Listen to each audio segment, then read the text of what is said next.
Bismillahirrahmanirrahim. Assalamualaikum warahmatullahi wabarakatuh.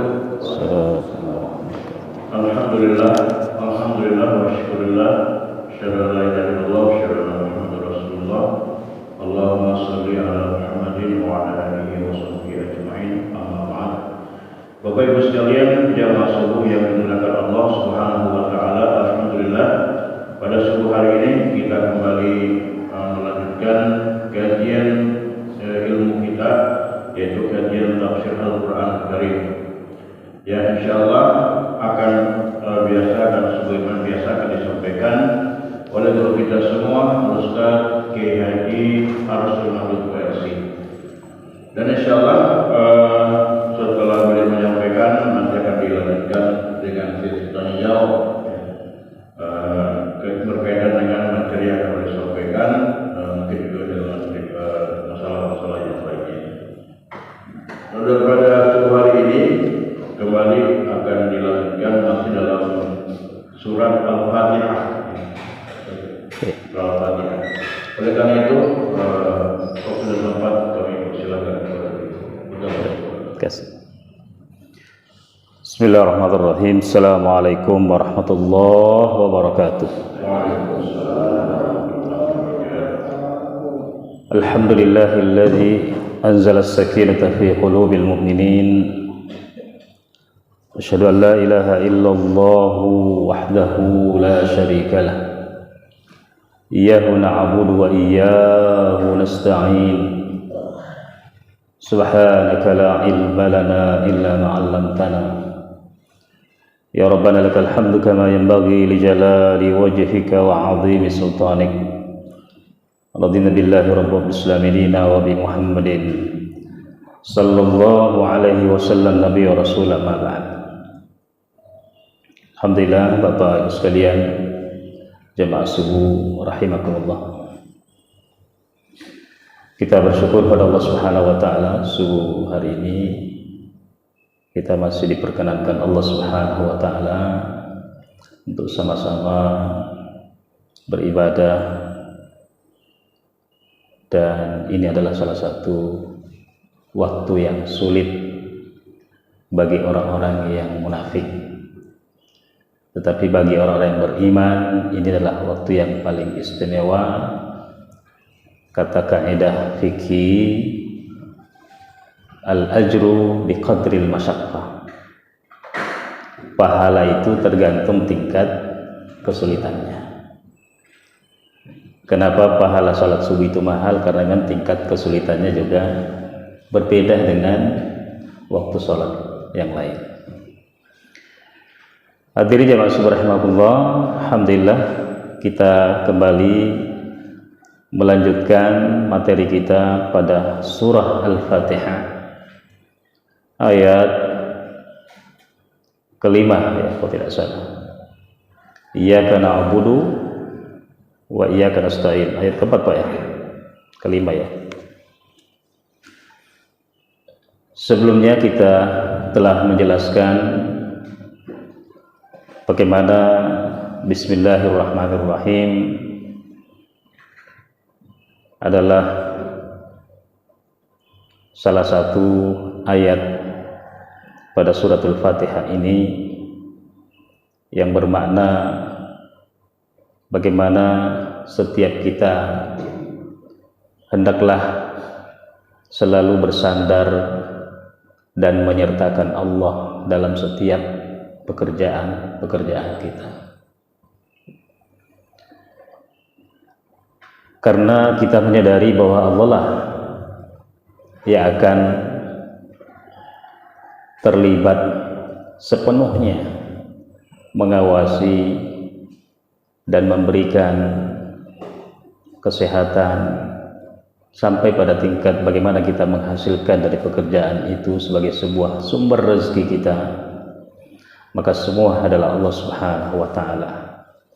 Karena Dialah Allah yang Rahman, Dia juga lah Allah yang Rahim, Maha Pengasih, Maha Pemberi, dan Dia juga adalah Maha Mencintai, Maha Menyayangi.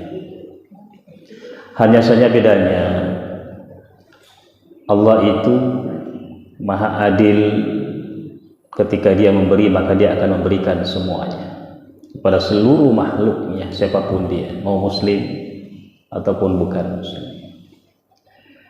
Tetapi Allah itu proporsional juga dalam memberikan nikmat. Ar-Rahman Ar-Rahim. Allah punya cinta dan kasih sayang. Dan proporsi cinta itu dan kasih sayang itu hanya diberikan kepada mereka yang beriman. Mereka yang beriman itu adalah mereka yang diakui oleh Allah sebagai hamba yang menerima agamanya, yang siap menyembah, beribadah kepadanya.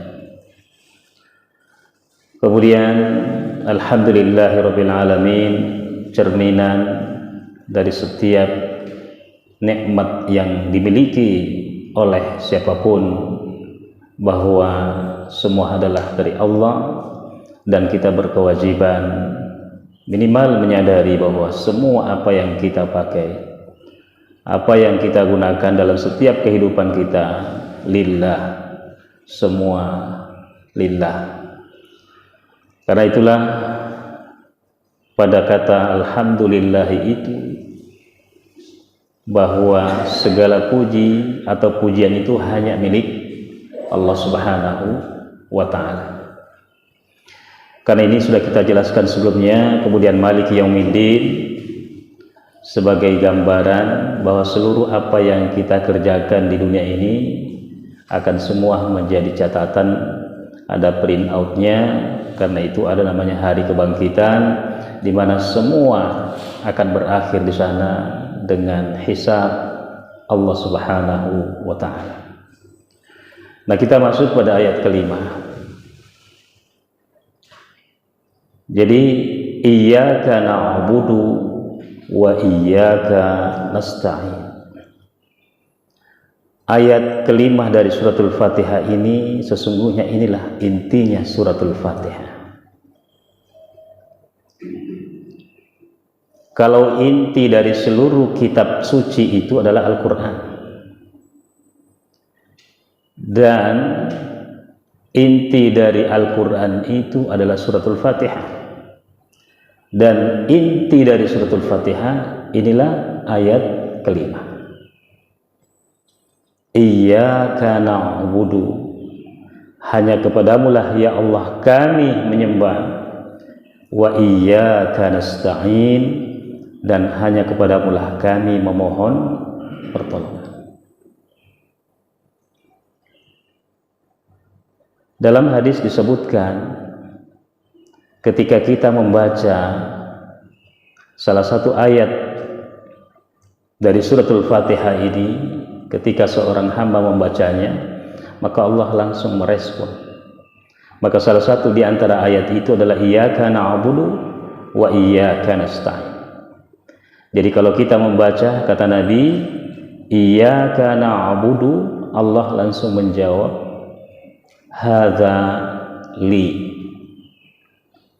ini adalah milikku, hakku untuk disembah. Wa iyyaka nasta'in wa li'abdi ma sa'al, dan ini adalah haknya hambaku, apapun yang dia minta akan aku berikan. Jadi sesungguhnya di saat kita sedang membaca suratul Fatihah, terutama dalam sholat, itu ada dialog kita dengan Allah Subhanahu wa ta'ala. Kita mulai dari alhamdulillahirabbil alamin, langsung Allah menjawab majjadani rabbi. Kalau bahasa tak mungkin, oh kodong masih ada di bumi ini hambaku yang memujiku. Masya Allah. Nah, oleh karena itu Bapak Ibu sekalian jemaah subuh rahimakumullah, kata iyyaka na'budu, iyyaka, ka di situ menunjukkan kepadamu. Posisinya adalah maf'ulun bihi kalau bahasa Arab, objek. Tetapi kenapa objek pada posisi ayat ini di awal?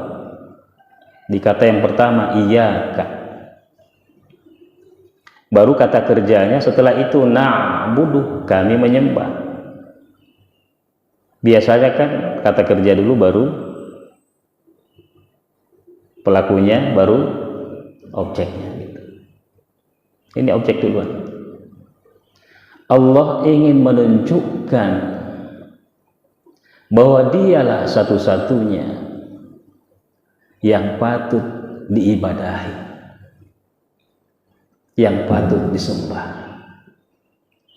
Iyaka, hanya kepadamu lah ya Allah kami menyembah.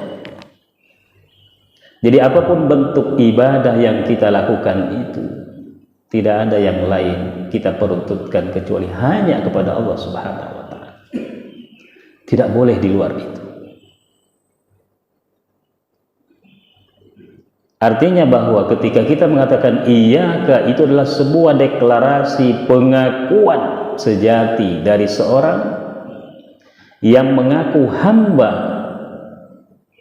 lalu kemudian memposisikan diri bahwa bukanlah siapa-siapa dirinya di hadapan Allah yang maha penguasa. Maka di saat kita sedang sholat membaca ayat ini, posisi kita di mana, Bapak Ibu sekalian? Kita hadir di depan Allah pada saat kita berdiri takbiratul ihram. Apakah kita hadir sebagai seorang pejabat, sebagai seorang guru, sebagai seorang pekerja? Kalau seorang hamba datang menghadap kepada Allah dan membawa atribut, artinya belum memposisikan diri sebagai hamba, makanya disitulah kita biasa merasakan begitu sulitnya menemukan kehusuan, karena kita datang di hadapan Allah itu masih merasa sesuatu. Ulama kita mengatakan jangan pernah merasa sesuatu, karena Anda akan kehilangan sesuatu.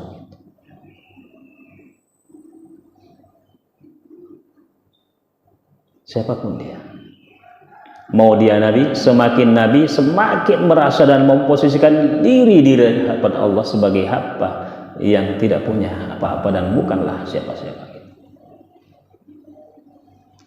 Dan itulah tingkat pengabdian yang paling tinggi di saat kita sedang mampu memposisikan diri bahwa kita adalah hamba di hadapannya. Itulah pengabdian yang paling tinggi, dan itulah kenikmatan yang paling tinggi dirasakan oleh seorang hamba. Iyyaka na'budu. Tidak boleh salah sasaran di situ, salah tembak.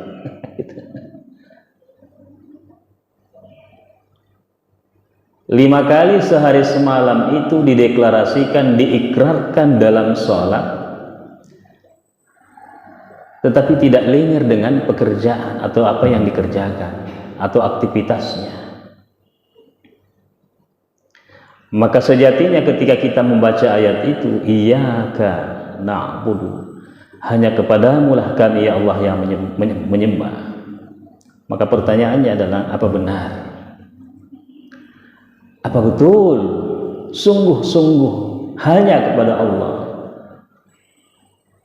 kita memaknai seluruh aktivitas kehidupan kita ini sebagai pengabdian atau ibadah kepadanya?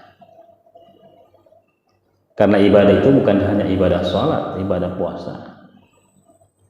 Karena sholat itu ya ada pada deretan disebut ibadah mahdhah, ibadah non atau ibadah ritual, dan juga ada istilah ibadah ghairu mahdhah, non ritual. Jadi kalau kita makan, kapankah aktivitas makan itu atau minum dikatakan sebagai aktivitas ibadah dalam pandangan Allah Subhanahu wa taala? Penjelasan kita bulan yang lalu, kapankah aktivitas makan dan minum itu dikatakan sebagai amal soleh, perbuatan yang soleh? Soleh itu artinya benar. di saat niat kita benar hanya untuk Allah, dan yang kedua tidak bertentangan dengan mekanisme syariat, dan yang ketiga adalah sesuai dengan tuntunan Rasulullah Sallallahu Alaihi Wasallam.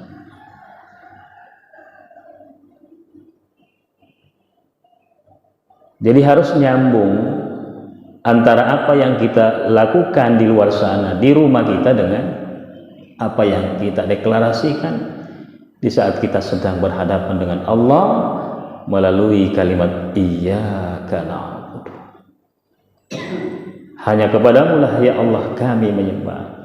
Dan kata na'budu, Bapak Ibu sekalian di sini, kami menyembah, ini adalah hakikat tujuan hidup setiap manusia yang hidup di dunia ini. Maka kalau kita ditanya untuk apa hidup di dunia, Allah sudah menjawab, wa ma khalaqtul jinna wal insa illa liya'budun. Aku tidak menciptakan jin dan manusia kecuali untuk menyembah kepadaku. Nah, Bapak Ibu sekalian jemaah subhanallahi. Jadi hakikat na'budu itu memastikan bahwa inilah hakikat keberadaan kita, inilah tujuan hidup kita di dunia, sehingga yang kita tuju dalam setiap pengabdian kita, aktivitas kita itu adalah hanya Allah Subhanahu wa ta'ala. Iyyaka na'budu. Dan apa yang dimaksud dengan na'budu itu atau ibadah itu adalah asy'uru bi'azamatillah. Itu dulu pertama. Bagaimana setiap kita merasakan pemaknaan ibadah itu bahwa hadirnya sebuah perasaan terhadap keagungan, kemuliaan dan kemahakuasaan Allah dalam diri kita. Itu namanya azamah. Rasakan itu. Apa sudah hadir dalam diri kita. Yang kedua adalah asy'uru bi ni'amillahil 'azimah. Merasakan hadirnya segenap nikmat Allah yang ada pada kita. Maka itu nyambung nanti dengan kata nasta'in. Jadi merasakan hadirnya keagungan Allah dalam diri, dan yang kedua adalah merasakan begitu besarnya hadirnya nikmat dalam diri kita.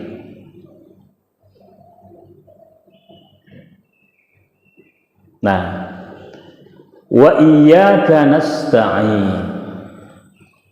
Kalau tadi na'budu tujuan hidup kita untuk beribadah. Kalau nasta'in ini adalah fasilitas.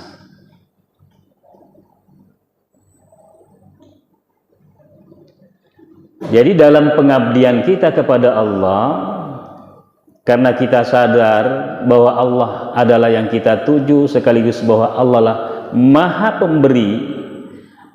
pemberi pertolongan, maka kepadanya lah kita meminta pertolongan.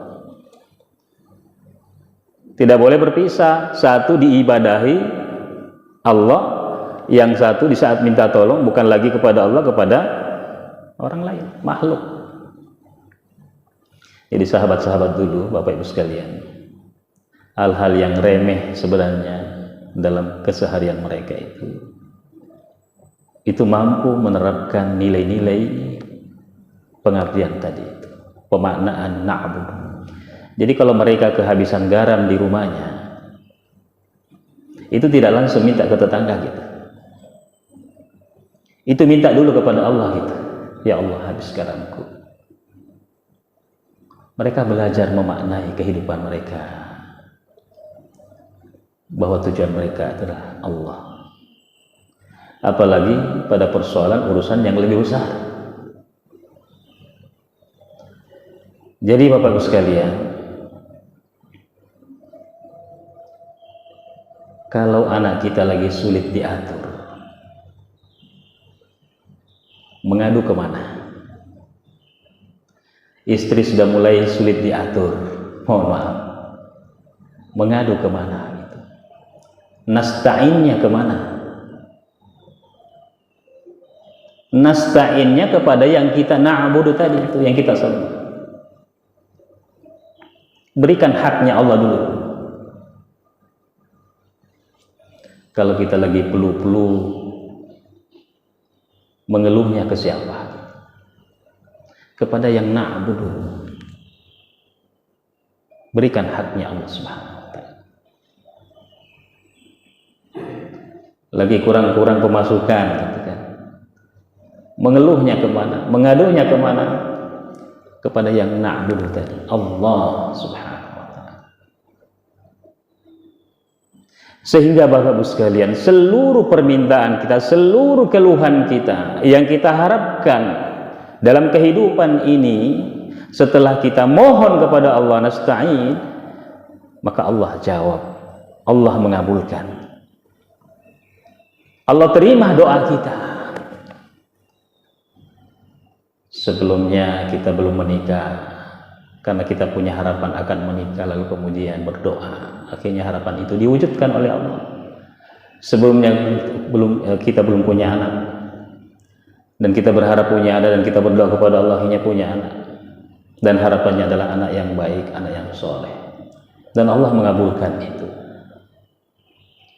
Sebelumnya kita belum punya kendaraan, dan kita mengharap akan adanya kendaraan untuk kita gunakan dalam seharian kita, dan Allah mengijabah doa kita. Setelah Allah Subhanahu wa ta'ala mendengar aduan kita, keluhan kita bahwa kita ingin punya pekerjaan untuk bisa mendapatkan rezeki, Allah mengabulkan itu. Pertanyaannya, fasilitas sudah hadir di tengah-tengah kita, di tangan kita, dalam genggaman kita. Allah sudah jawab semua permintaan kita sebagai bentuk nasta'in tadi. Pertanyaannya Bapak Ibu sekalian, fasilitas tadi ini semua sudahkah kita gunakan untuk na'budu? Sudahkah kita gunakan untuk menyembah kepada Allah Subhanahu wa ta'ala? Disinilah biasanya orang tergelincir. Di saat Allah mengatakan wa qalilum min ibadiyas syakur, hanya sedikit hamba-hambaku yang bersyukur kepadaku. Di sini lain yang nasembah, yang minta, setelah dapat nalupai yang kasih, kan begitu. Kalau butuh minta kepada Allah, tapi setelah dapat digunakan kepada tempat yang lain. Itu namanya kesasar dalam menempatkan pemberian Allah. Wa idza massal insanu dzurrun da'a rabbahu muniba. Itu orang tipenya manusia, kata Allah, itu kalau ditimpa kesulitan, ya, bapak mulai capu di doina kira-kira gitu, atau mungkin kehilangan pekerjaan, da'a rabbahu muniba, ya Allah, ya, dengan merintih, menangis, mengadu kepada Allah, saya tidak punya pekerjaan sekarang ya Allah, saya di PHK, berikanlah saya sumber pekerjaan yang bisa menghadirkan rezeki untuk diri dan keluarga saya gitu. Mengadu, panjang sekali doanya gitu. Tapi kata Allah setelah diberikan, nasya maka yad'u ilaihi, lupa lagi apa yang pernah dia minta, dan lupa kepada yang maha pemberi gitu. Nah, jadi iyyaka na'budu adalah tujuan hidup untuk beribadah kepada Allah. Wa iyyaka nasta'in adalah bagaimana kita mendayagunakan seluruh pemberian fasilitas yang Allah telah berikan kepada kita untuk kita gunakan hanya semata-mata untuk na'budullah subhanahu wa ta'ala. Karena kalau tidak, disitulah kata Allah, inna azabi lasyadid, sesungguhnya azabku sangat pedih. Awal ayatnya itu kan la in syakartum la azidannakum, jika kalian bersyukur akan aku tambahkan. Kata Allah itu pasti, la azidannakum. Allah menggunakan dua huruf la menunjukkan sungguh, penegasan, nun taukid tasdid di belakang itu penegasan lagi, sungguh dan pasti akan aku tambahkan. Tapi syaratnya bersyukur. Gitu. Jangan banyak diminta tetapi tidak bersyukur. Manfaatkan dulu, syukuri dulu. Jadi bersyukur itu adalah bukan hanya ucapan tetapi sikap, perbuatan. Tunjukkan rasa syukur itu dengan sikap, perbuatan. Nah, salah satu potret syukur Nabi yang berbentuk sikap itu adalah ketika dia salat malam, salat sendirian. Beliau berpanjang-panjang dalam salatnya, dalam bacaannya, dalam sujud dan rukuknya. Sampai Aisyah mengatakan, ya Rasulullah, mengapa engkau sampai berdiri lama, rukuk lama, sujud lama, kakimu bengkak, lecet lutut? Apa jawaban Nabi? Afala akunu abdan syakura. Apakah tidak layak menjadi seorang hamba yang pandai bersyukur? Itu ungkapan syukur. Ekspresi syukur Nabi dengan menunjukkan sikap pengabdian yang luar biasa di hadapan Allah Subhanahu wa taala atas seluruh nikmat. Apa yang nasta'in tadi itu. Sulaiman alaihissalam juga demikian hal. Sulaiman itu seorang nabi, dia juga seorang raja. Dititipi oleh Allah sejumlah kenikmatan yang luar biasa. Dan tidak ada yang bisa menandingi kekuasaannya di masa itu. Bahkan setelahnya, kan itu disebutkan di dalam ayat. Ya Allah, berikanlah aku kekuasaan di mana kekuasaan itu tidak akan pernah lagi Engkau berikan kepada orang setelahku. Itu dalam ayat Al-Quran. Tetapi bagaimana dia mensyukuri nikmat itu? Dia mensyukuri itu dengan menunjukkan sikap dan mengatakan hadza min fadli rabbi, ini adalah karunia dari Tuhanku. Dan dia mawas diri, dia sadar bahwa ini adalah amanah, sehingga dia mengatakan liyabluwani aashkuru am akfur. Tentu Allah ingin menguji saya dengan karunia yang begitu banyak ini. Apakah saya bersyukur atau ingkar nikmat? Maka salah satu sikap yang beliau tunjukkan adalah beliau memperluas dakwanya, bekerja keras di dalam berdakwah, termasuk bagaimana mendakwai Ratu Balqis masuk Islam dan seluruh pengikutnya. Sehingga beliau dalam dakwanya itu sebagai seorang pejabat negara mendayagunakan seluruh infrastruktur yang ada, yang dimiliki, termasuk burung.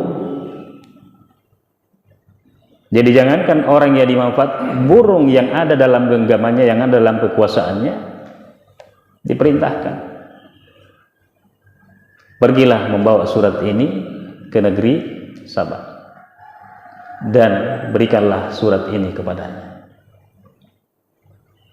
Burung berkat. Dan dia menjatuhkan surat itu di istananya.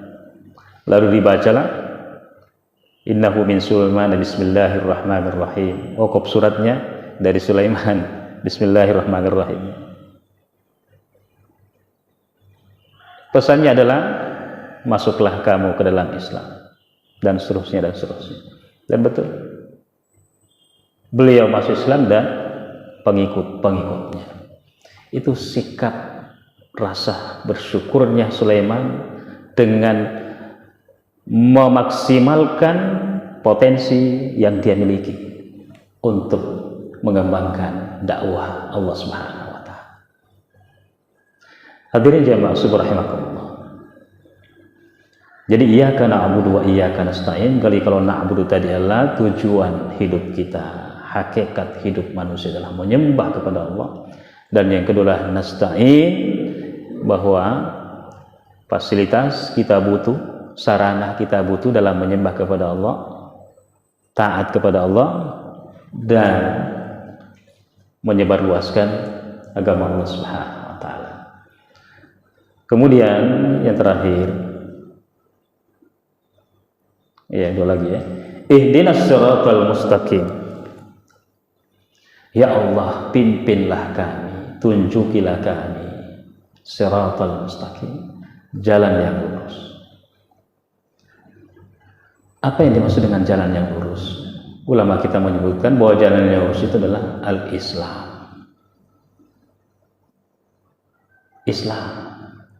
Islam itu bukan jalan bengkok. Islam itu jalan lurus. Dia bukan ke kiri, bukan dia ke kanan. Shiratal mustaqim. Jalan lurus. Jadi Bapak-Ibu sekalian, setelah kita menunjukkan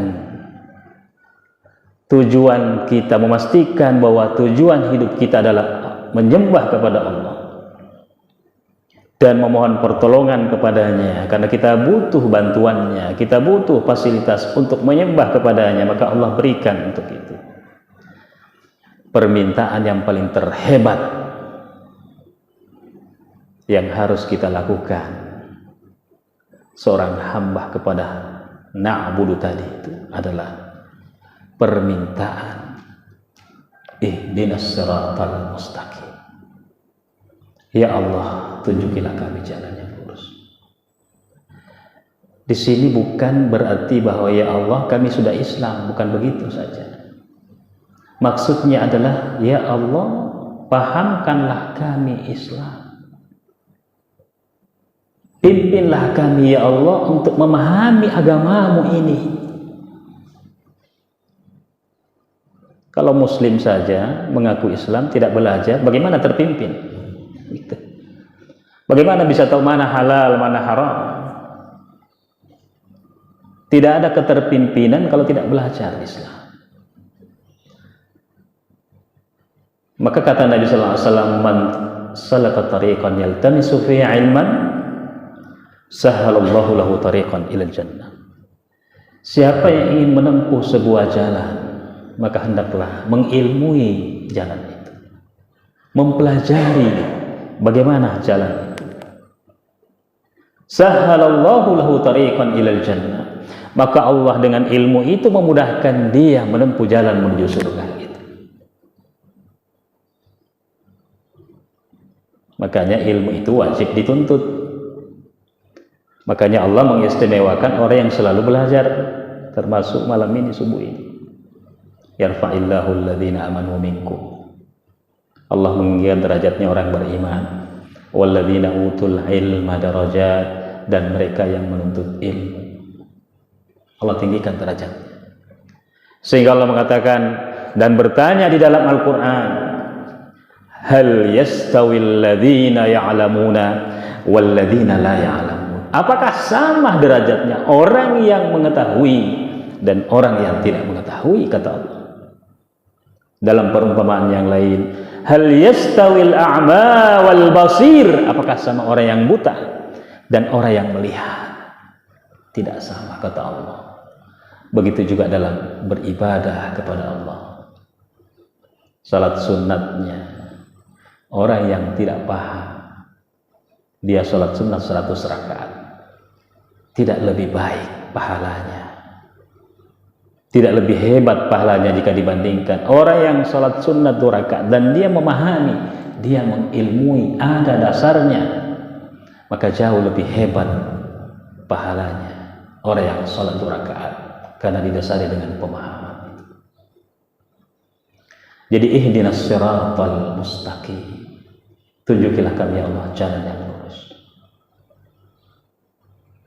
Jalan yang lurus ini tentu tidak mudah ditempuh, seperti saya katakan tadi.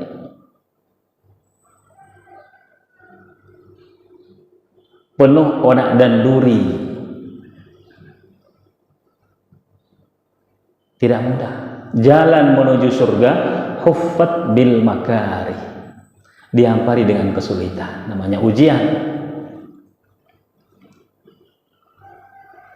Makanya kita butuh mengilmui jalan itu.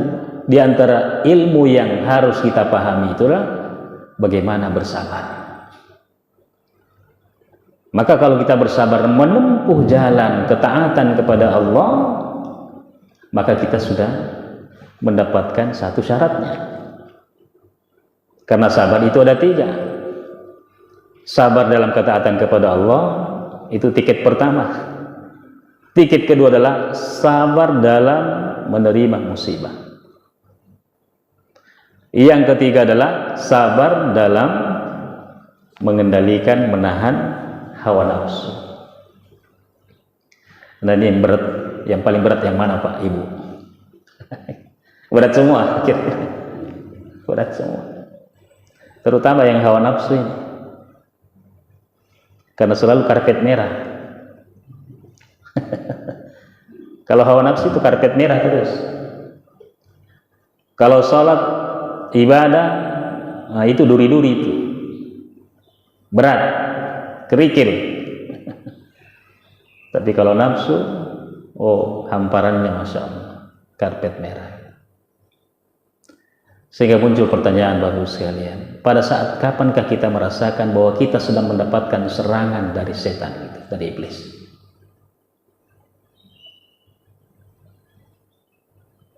Pernah kita merasa diserang? Allah mengatakan begini, inna syaitana lakum aduwwum mubin. Sesungguhnya syaitan itulah musuh kalian yang nyata. Apanya yang nyata? Syaitan itu tidak kelihatan. Innahu yarakum, mereka melihat kita min haitsu la tarawnahum, kalian tidak mampu melihatnya. Tapi mereka punya sejuta cara menyerang kita. Yang nyata itu adalah korbannya. Dan pada saat kapah serangan itu masuk, ketika kita sedang sulit melawan diri sendiri, sudah azan subuh nih, masih berat-berat dirasa. Perasaan berat itulah pertanda bahwa sedang ada serangan. Kan begitu Budi?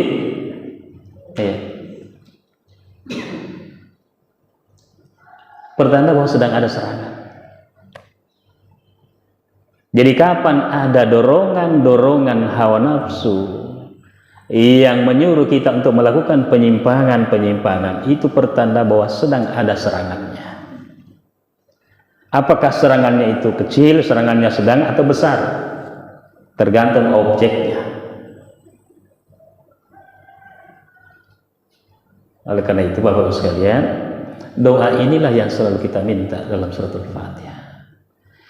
Kalau ibaratnya kata ulama kita, permintaan ini adalah uang besar. Makanya kalau yang kita minta dalam doa itu, yang pertama kita minta dalam materi tadi, ya Allah, habis uangku, tambahkan rezekiku dan seterusnya ini. Itu dalam pandang ulama kita itu recehan, uang kecil.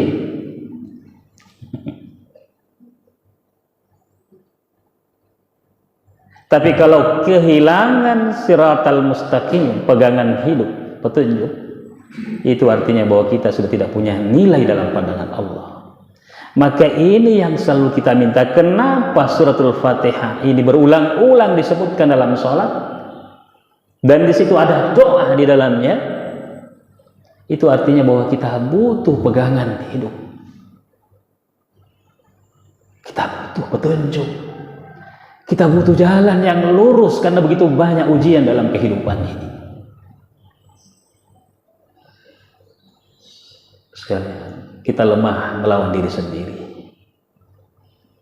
Maka berjamaah itu insya Allah kita bisa kuat.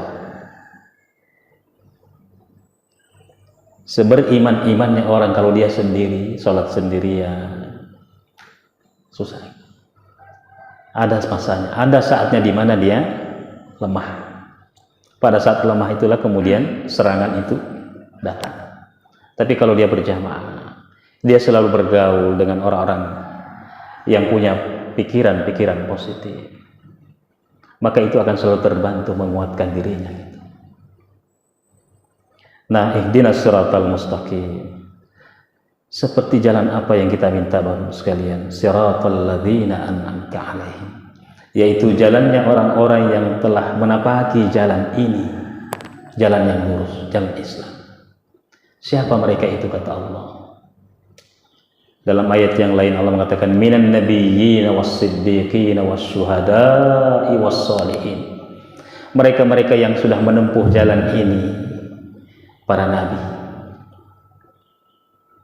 wasyuhada, orang-orang yang syuhada, seperti syahid. wassalihin wa siddiqin, orang-orang yang jujur, orang yang benar dalam beragama. Wassalihin dan orang-orang saleh.